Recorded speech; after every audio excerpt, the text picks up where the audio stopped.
ओम नमो भगवते वासुदेवाय नमः। ओम श्री परम परमात्मने नमः। देवर्षि नारद जी की भक्ति देवी से किस प्रकार भेंट हुई, उस कथा का हम श्रवण करेंगे।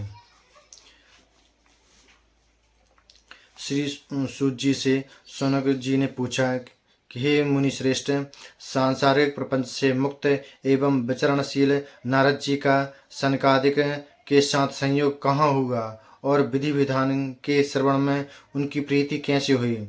श्री सूत जी ने कहा, अब मैं तुम्हें वह भक्तिपूर्ण कथानक सुनाता हूँ जो श्री सुखदेव जी ने मुझे अपना अन्य शिष्य जानकर एकांत में सुनाया था। एक दिन विशालपुरी में वे चारों निर्मल ऋषि सत्संग के लिए आए। वहां उन्होंने नारद जी को देखा। सनकादिक ने पूछा, हे ब्राह्मण, आपका मुख उदास क्यों हो रहा है? आप चिंतातुर कैसे हैं? इतनी जल्दी जल्दी आप कहाँ जा रहे हैं और आपका आगमन कहाँ से हो रहा है? इस समय तो आप उस पुरुष के समान व्याकुल जान पड़ते हैं जिसका सारा धन लुट गया हो। आप जैसे आसक्ति रहित पुरुषों के लिए यह उचित नहीं है, इसका कारण बतलाइए। नारद जी ने कहा, हे सर्वोत्तम, लोक समझकर पृथ्वी में आया था। यहाँ पुष्कर, प्रयाग, काशी, गोदावरी, नासिक, हरिद्वार, कुरुक्षेत्र, श्रीरंग और सेतुबंद आदि कई तीर्थों में मैं इधर उधर विचरता रहा, किंतु मुझे कहीं भी मन को संतोष देने वाली शांति नहीं मिली। इस समय अधर्म के सहायक कलि युग ने सारी पृथ्वी को पीड़ित कर रखा है। अब यहाँ सत्य और तप, सोच, बाहर भीतर की पवित्रता, दया, दान आदि कुछ भी नहीं है। बेचारे जीव केवल अपना पेट पालने में लगे हुए हैं। वे असत्यभाषी हो गए हैं, आलसी, मंदबुद्धि, भाग्यहीन, उपद्रवग्रस्त हो गए हैं। जो साधु संत कहे जाते हैं वे पूरे पाखंडी हो गए हैं। दुख में तो वे विरक्त हैं, किंतु स्त्री धन आदि सभी का परिग्रह करते हैं। घरों में स्त्रियों का राज्य है, साले सलाहकार बन गए हैं। लोभ से लोग कन्या विक्रय करते हैं और स्त्री पुरुषों में कलह मचा रहता है। हे महात्माओं के आश्रम में तीर्थ और नदियों पर यवनों विधर्मियों का अधिकार हो गया है। उन दुष्टों ने बहुत से देवालयों को भी नष्ट कर दिया है। इस समय यहाँ न कोई योगी है और न कोई सिद्ध है, न ज्ञानी है, न सत्कर्म करने वाला है। सारे साधन इस समय कलयुग रूप दावानल में जलकर भस्म हो गए हैं। इस कलयुग में सभी देशवासी बाजारों में अन्न बेचने लगे हैं। ब्राह्मण लोग भी पैसा लेकर वेद पढ़ाते हैं और स्त्रियां वेश्यावृत्ति में निर्वाह करने लगी हैं। इस तरह कलयुग के दोष देखता और पृथ्वी पर विचरता हुआ मैं यमुना जी के तट पर पहुंचा। वहां भगवान श्री कृष्ण की अनेक लीलाएं हो चुकी हैं। मुनिवरों सुनियो, वहां मैंने एक बड़ा आश्चर्य देखा। वहां एक युवती स्त्री खिन्न मन से बैठी थी। उसके पास दो वृद्ध पुरुष अचेत अवस्था में पड़े जोर जोर से सांस ले रहे थे। वह तरुणी उनकी सेवा करती हुई कभी उन्हें चेत कराने के प्रयत्न करती और कभी उनके आगे रोने लगती। वह अपने शरीर के रक्षक परमात्मा को दसों दिशाओं में देख रही थी। उसके चारों ओर सैकड़ों स्त्रियां उसे पंखा झूल रही थीं और बार बार समझाती जाती थीं। दूर से यह सब चरित्र देखकर मैं कौतूहलवश उनके पास चला गया।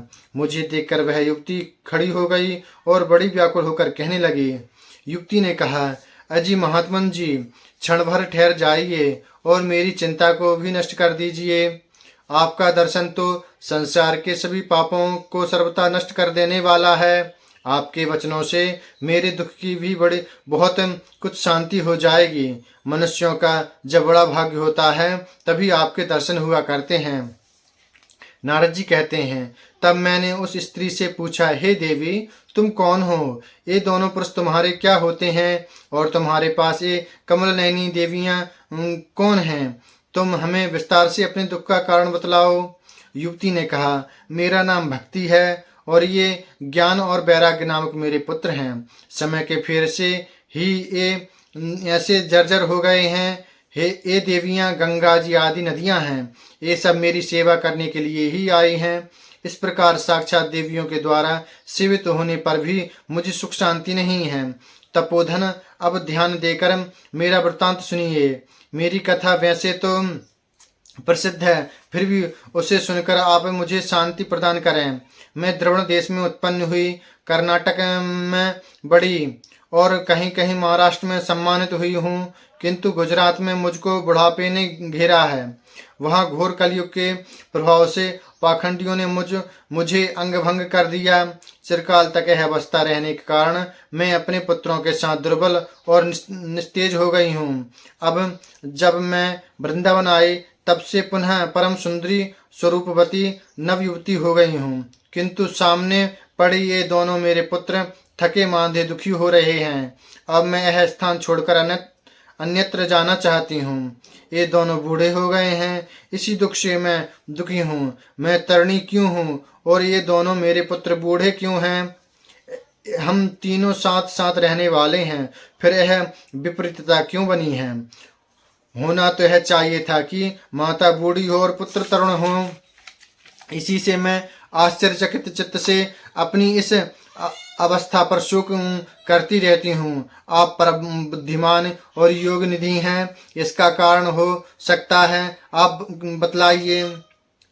नारद जी ने कहा, हे साध्वी, मैं अपने हृदय में ज्ञान दृष्टि से तुम्हारे संपूर्ण दुख का कारण देखता हूँ। तुम्हें विषाद नहीं करना चाहिए। श्रीहरि तुम्हारा कल्याण करेंगे। श्री सूत जी कहते हैं, मुनिवर नारद जी ने एक क्षण में ही उसका कारण जानकर कहा।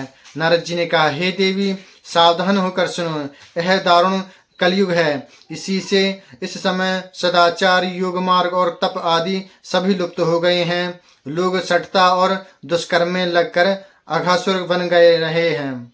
संसार में जहाँ देखो वहीं सत्पुरुष दुख से म्लान हैं, दुष्ट सुखी हो रहे हैं। इस समय जिस बुद्धिमान पुरुष का धैर्य बना रहे वही बड़ा ज्ञानी और पंडित है। पृथ्वी क्रमशः प्रतिवर्ष शेष जी के लिए भारूप होती जा रही है। अब यह छूने योग्य तो क्या देखने योग्य भी नहीं रह गई है, और न इसमें कहीं मंगल ही दिखाई देता है। अब किसी को पुत्रों के साथ तुम्हारा दर्शन भी नहीं होता। विषयानुराग के कारण अंधे बने हुए जीवों से उपेक्षित होकर तुम जर्जर हो रही थी। वृंदावन के संयोग से तुम फिर नवीन तरुणी हो गई हो। अतः यह वृंदावन धाम धन्य है, जहाँ भक्ति सर्वत्र नृत्य कर रही है। परंतु तुम्हारे इन दोनों पुत्रों का यहाँ कोई ग्राहक नहीं है, इसलिए इसका बुढ़ापा नहीं छूट रहा है। यहाँ इनको कुछ आत्म सुख की प्राप्ति होने के कारण ये सोते से जान पड़ते हैं। भक्ति ने कहा, राजा परीक्षित ने इस पापी कलयुग को क्यों रहने दिया? इसके आते ही सब वस्तुओं का सार न जाने कहाँ चला गया है। करुणा में श्रीहरि से भी यह अधर्म कैसे देखा जाता है? हे मुनि, मेरा यह संदेह दूर कीजिए। आपके वचनों से मुझे बड़ी शांति मिल रही है। नारद जी ने कहा, हे बाले, यदि तुमने पूछा है तो प्रेम से सुनो। कल्याणी, मैं तुम्हें सब बतलाऊंगा और तुम्हारा दुख दूर हो जाएगा। जिस दिन भगवान श्री कृष्ण इस भूलोक को छोड़कर अपने परम धाम को पधारे, उसी दिन से यहाँ संपूर्ण साधनों में बाधा डालने वाला कलयुग आ गया। दिग्विजय के समय राजा परीक्षित की दृष्टि पड़ने पर कलयुग दीन के समान उनकी शरण में आया। भ्रमर के समान सारग्राही राजा यह निश्चय किया कि इसका वध मुझे नहीं करना चाहिए, क्योंकि जो फल तपस्या, योग एवं समाधि से नहीं मिलता, कलयुग में वही फल श्री हरि कीर्तन से ही मिल जाता है। इस प्रकार सारहीन होने पर उसे एक ही दृष्टि से सारयुक्त देखकर उन्होंने कलयुग में उत्पन्न होने वाले जीवों के सुख के लिए ही उसे यहाँ रहने दिया था। इस समय लोगों के कुकर्म में प्रवृत्त होने के कारण सभी वस्तुओं का सार निकल गया है। पृथ्वी के सारे पदार्थ बीजहीन भूसी के समान हो गए हैं।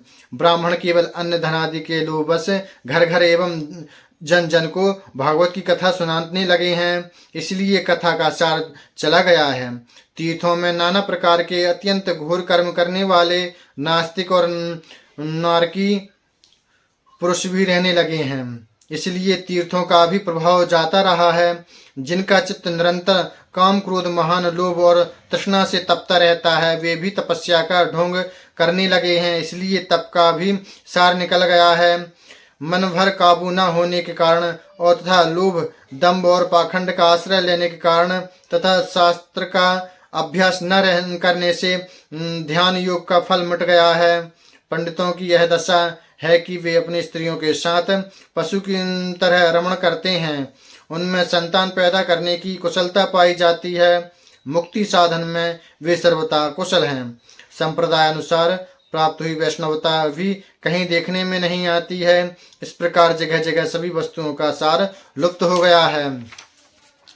यह तो इसी कलयुग का स्वभाव ही है, इसमें किसी का दोष नहीं है। इसी से पुंडरीकाक्ष भगवान बहुत समीप रहते हुए भी सब सह रहे हैं। श्री सूत जी कहते हैं, शौनक जी, इस प्रकार देवर्षि नारद के वचन सुनकर भक्ति को बड़ा आश्चर्य हुआ। फिर उसने जो कुछ कहा उसे सुनिए। भक्ति ने कहा, हे देवर्षि, आप धन्य हैं। मेरा बड़ा सौभाग्य था जो आपका समागम हुआ। संसार में साधुओं का दर्शन ही समस्त सिद्धियों का परम कारण है। आपका केवल एक बार का उपदेश धारण करके कयाधु कुमार प्रहलाद ने माया पर विजय प्राप्त कर ली थी। ध्रुव ने भी आपकी कृपा से ही ध्रुव पद प्राप्त किया था। आप सर्व मंगलमय हैं और साक्षात श्री ब्रह्मा जी के पुत्र हैं। मैं आपको नमस्कार करती हूँ। अर्थ द्वितीय अध्याय। भक्ति का दुख दूर करने के लिए श्री नारद जी के प्रश्न। नारद जी ने कहा, हे बाले, तुम व्यर्थ ही अपने को क्यों खेद में डाल रही हो? अरे तुम इतनी चिंतातुर क्यों हो? भगवान श्री कृष्ण के चरण कमलों का चिंतन करो। उनकी कृपा से तुम्हारा सारा दुख दूर हो जाएगा। जिन्होंने कौरवों के अत्याचार से द्रौपदी की रक्षा की थी और गोप सुंदरियों को सनाथ किया था, वे श्री कृष्ण कहीं चले थोड़े ही गए हैं।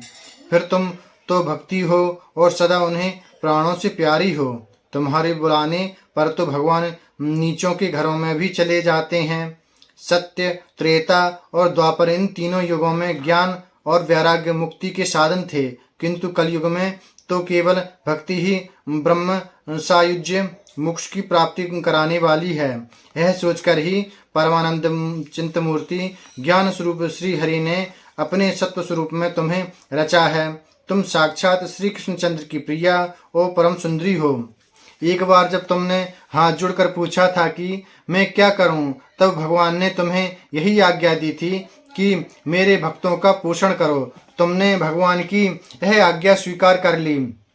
इससे तुम पर श्री हरि बहुत प्रसन्न हुए और तुम्हारी सेवा करने के लिए मुक्ति को तुम्हें दासी के रूप में दे दिया और इन ज्ञान वैराग्य को पुत्रों के रूप में। तुम अपने साक्षात स्वरूप से वैकुंठ धाम में ही भक्तों का पोषण करती हो। भूलोक में तो तुमने उनकी पुष्टि के लिए केवल छाया रूप धारण किया है। तब तुम मुक्ति, ज्ञान और वैराग्य को साथ लिए पृथ्वी तल पर आई हो और सतयुग में द्वापर पर्यंत बड़े आनंद से रही। कलयुग में तुम्हारी दासी मुक्ति पाखंड रूप रोग से पीड़ित होकर क्षीण होने लगी थी। इसलिए वह तो तुरंत ही तुम्हारी आज्ञा से वैकुंठ लोक को चली गई। इस लोक में भी तुम्हारे स्मरण करने से ही वह आती है और फिर चली जाती है, किंतु इन ज्ञान वैराग्य को तुमने पुत्र मानकर अपने पास ही रखा छोड़ा है। फिर भी कलयुग में इनकी उपेक्षा होने के कारण तुम्हारे ये पुत्र उत्साहहीन और वृद्ध हो गए हैं। फिर भी तुम चिंता न करो, मैं इनके नव जीवन का उपाय सोचता हूँ। सुमुखी, कलयुग के समान कोई भी युग नहीं है। इस युग में तुम्हें घर घर में प्रत्येक पुरुष के हृदय में स्थापित कर दूंगा। देखो, अन्य सब धर्मों को दबाकर और भक्ति विषयक महोत्सवों को आगे रखकर यदि मैंने लोक में तुम्हारा प्रचार न किया तो मैं श्री हरि का दास नहीं। इस कलयुग में जो जीव तुमसे युक्त होंगे वे पापी होने पर भी बेखटके भगवान श्री कृष्ण के अभय धाम को प्राप्त होंगे। जिनके हृदय में निरंतर प्रेम रूपिणी भक्ति निवास करती है, वे शुद्धांतकरण पुरुष स्वप्न में भी यमराज को नहीं देखते। जिनके हृदय में भक्ति महारानी का निवास है, उन्हें प्रेत, पिशाच, राक्षस या दैत्य आदि स्पर्श करने भी सामर्थ्य नहीं हो सकते हैं। तप, वेदाध्ययन, ज्ञान और कर्म आदि किसी भी साधन से भगवान बस में नहीं किए जा सकते, वे केवल भक्ति से ही वशीभूत होते हैं। इसमें श्री गोपीजन प्रमाण हैं। मनुष्यों का सहस्त्रों जन्म के पुण्य प्रताप से भक्ति में अनुराग होता है। कलयुग में केवल भक्ति ही सार है। भक्ति से तो साक्षात श्री कृष्णचंद्र सामने उपस्थित हो जाते हैं। जो लोग भक्ति से द्रोह करते हैं वे तीनों लोकों में दुख ही दुख पाते हैं। पूर्व काल में भक्त का तिरस्कार करने वाले दुर्वासा ऋषि को बड़ा कष्ट उठाना पड़ा था। बस व्रत, तीर्थ, योग, यज्ञ और ज्ञान चर्चा आदि बहुत से साधनों की कोई आवश्यकता नहीं है। एकमात्र भक्ति ही मुक्ति देने वाली है। श्री सूत जी कहते हैं, इस प्रकार नारद जी के निर्णय किए हुए अपने महात्म को सुनकर भक्ति के सारे अंग पुष्ट हो गए और वे उनसे कहने लगी। भक्ति ने कहा, हे नारद जी, आप धन्य हैं, आपकी मुझ में निश्चल प्रीति है। मैं सदा आपके हृदय में रहूंगी, कभी आपको छोड़कर नहीं जाऊंगी। साधु, हे साधु, आप बड़े कृपालु हैं। आपने क्षण भर में ही मेरा सारा दुख दूर कर दिया, किंतु अभी मेरे पुत्रों में चेतना नहीं आई है। आप इन्हें शीघ्र ही सचेत कर दीजिए, जगा दीजिए। सूत जी कहते हैं, भक्ति के वचन सुनकर नारद जी को बड़ी करुणा आई और वे उन्हें हाथ से हिला डुलाकर जगाने लगे। फिर उनके कान के पास मुंह लगाकर जोर से कहा, ओ ज्ञान, जल्दी जग पड़ो, ओ बैराग, जल्दी जग पड़ो। फिर उन्होंने वेद ध्वनि, वेदांत घोष और बार बार गीता पाठ करके उन्हें जगाया। इससे वे जैसे तैसे बहुत जोर लगाकर उठे, किंतु आलस्य के कारण वे दोनों जम्हाई लेते रहे, नेत्र उघाड़ कर देख भी नहीं सके। उनके बाल बगुलों की तरह सफेद हो गए थे। उनके अंग प्रायः सूखे काठ के समान निस्तेज और कठोर हो गए थे। इस प्रकार भूख प्यास के मारे अत्यंत दुर्बल होने के कारण उन्हें फिर सोते देख नारद जी को बड़ी चिंता हुई और वे सोचने लगे, अब मुझे क्या करना चाहिए। इनकी यह नींद और इससे भी बढ़कर इनकी वृद्धावस्था कैसे दूर हो। शौनक जी इस प्रकार चिंता करते करते वे भगवान का स्मरण करने लगे। उसी समय यह आकाशवाणी हुई कि मुनि, खेद मत करो, तुम्हारा यह उद्योग निसंदेह सफल होगा। देवर से इसके लिए तुम एक सत्कर्म करो। यह कर्म तुम्हें संत शिरोमणि महानुभाव बताएंगे। उस सत्कर्म का अनुष्ठान करते ही क्षण भर में इनकी नींद और वृद्धावस्था चली जाएगी तथा सर्वत्र भक्ति का प्रसार होगा। यह आकाशवाणी वहां सभी को साफ साफ सुनाई दी। इससे नारद जी को बड़ा विस्मय हुआ और वे कहने लगे, मुझे तो इसका कुछ आशय समझ में नहीं आया। नारद जी बोले, इस आकाशवाणी की गुप्त रूप में ही बात कही है। यह नहीं बताया कि यह कौन सा साधन किया जाए जिससे इनका कार्य सिद्ध हो। वे संत न जाने कहाँ मिलेंगे और किस प्रकार उस साधन को बताएंगे। अब आकाशवाणी ने जो कुछ कहा उसके अनुसार मुझे क्या करना चाहिए।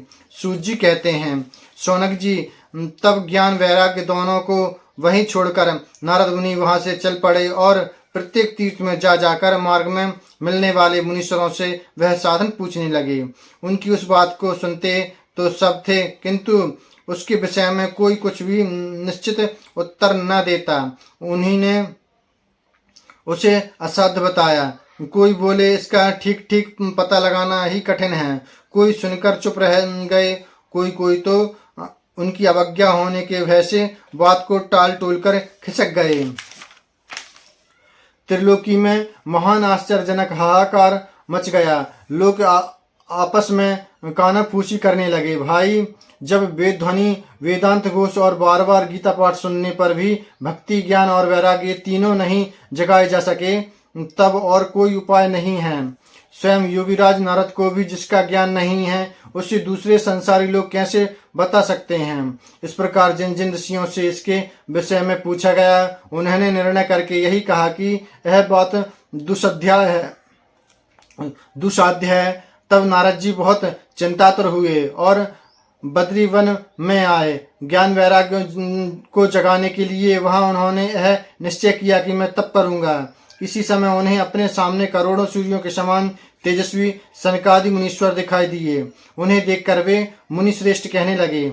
नारद जी ने कहा, हे महात्माओं, इस समय बड़े भाग्य से मेरा आप लोगों के साथ समागम हुआ है। आप मुझ पर कृपा करके शीघ्र ही वह साधन बताइए। आप सभी लोग बड़े योगी, बुद्धिमान और विद्वान हैं। आप देखने में 5 वर्ष के बालक से जान पड़ते हैं, किंतु पूर्वजों के भी पूर्वज आप लोगों के सदा वैकुंठ धाम में निवास करते हैं, निरंतर हरि कीर्तन में तत्पर रहते हैं, भगवत लीला मृत का रसास्वादन कर सदा उसी में उन्मत्त रहते हैं, और एकमात्र भगवत कथा ही आपके जीवन का आधार है। हरि शरणम, भगवान ही हमारे रक्षक हैं। यह वाक्य मंत्र सर्वदा आपके मुख में रहता है। इसी से काल प्रेत वृद्धावस्था भी आपको बाधा नहीं पहुंचाती। पूर्व काल में आपके भ्रू भंग मात्र से भगवान विष्णु के द्वारपाल जय और विजय तुरंत पृथ्वी पर गिर गए थे, और फिर आपकी ही कृपा से पुनः वैकुंठ लोक पहुंच गए। धन्य हैं, इस समय आपका दर्शन बड़े सौभाग्य से ही हुआ है। मैं बहुत दीन हूँ और आप लोग के स्वभाव से ही दयालु हूँ, इसलिए मुझ पर आपको अवश्य कृपा करनी चाहिए। बतलाइए, आकाशवाणी ने जिसके विषय में कहा है वह कौन सा साधन है और मुझे किस प्रकार उसका अनुष्ठान करना चाहिए? आप इसका विस्तार से वर्णन कीजिए। भक्ति, ज्ञान और वैराग्य को किस प्रकार सुख मिल सकता है और किस तरह इनकी प्रेम पूर्वक सब वर्णों में प्रतिष्ठा की जा सकती है? सनकादिक ने कहा, हे देवर से, आप चिंता न करें, मन में प्रसन्न हों। उनके उद्धार का एक सरल उपाय पहले से ही विद्यमान है। नारद जी, आप धन्य हैं, आप विरक्तों के शिरोमणि हैं, श्री कृष्ण दासों के शाश्वत पथ प्रदर्शक एवं भक्ति योग के भास्कर हैं। आप भक्ति के लिए जो उद्योग कर रहे हैं, यह आपके लिए कोई आश्चर्य की बात नहीं समझनी चाहिए।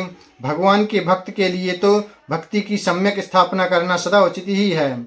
ऋषियों ने संसार में अनेकों मार्ग प्रकट किए हैं, किंतु वे सभी कष्ट साध्य हैं और परिणाम में प्रायः स्वर्ग की ही प्राप्ति कराने वाले हैं।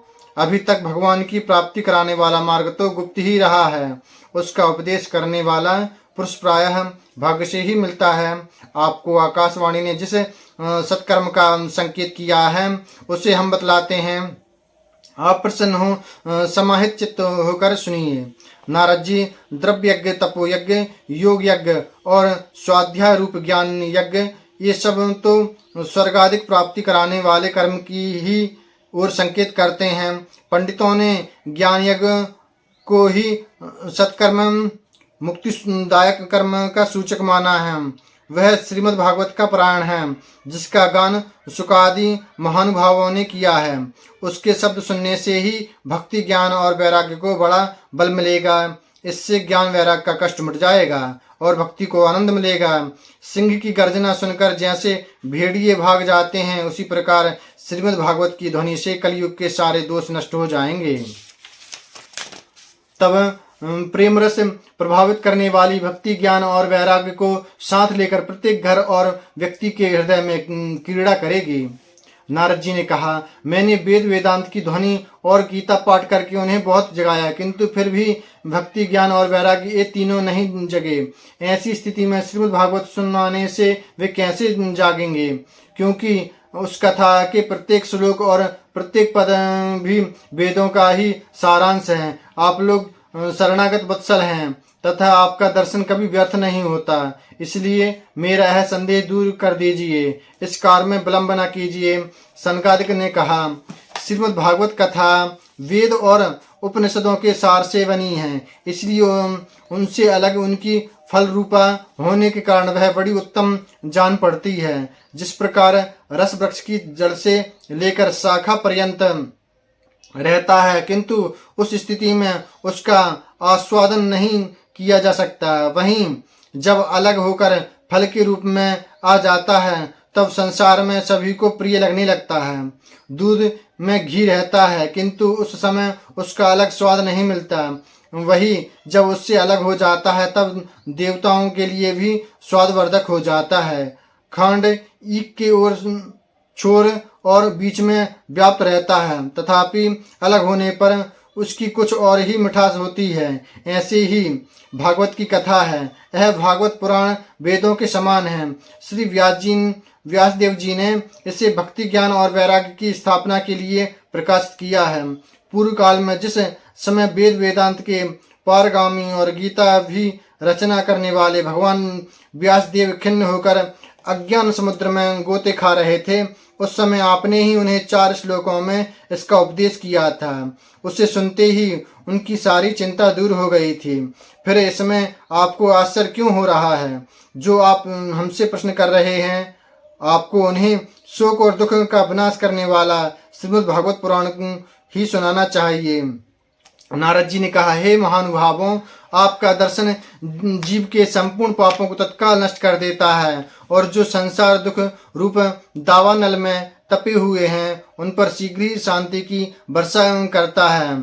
आप निरंतर शेष जी के सहस्त्र मुखों से गाए हुए भगवत कथा अमृत का ही पान करते रहते हैं। मैं प्रेम लक्षणा भक्ति का प्रकाश करने के उद्देश्य से आपकी शरण लेता हूँ। जब अनेकों जन्मों के संचित पुण्य पुंज का उदय होने से मनुष्य को सत्संग मिलता है, तब वह उसके अज्ञान जनित मोह और मद रूप अंधकार नाश करके विवेक उदय होता है। बोलिए भागवत पुराण की जय।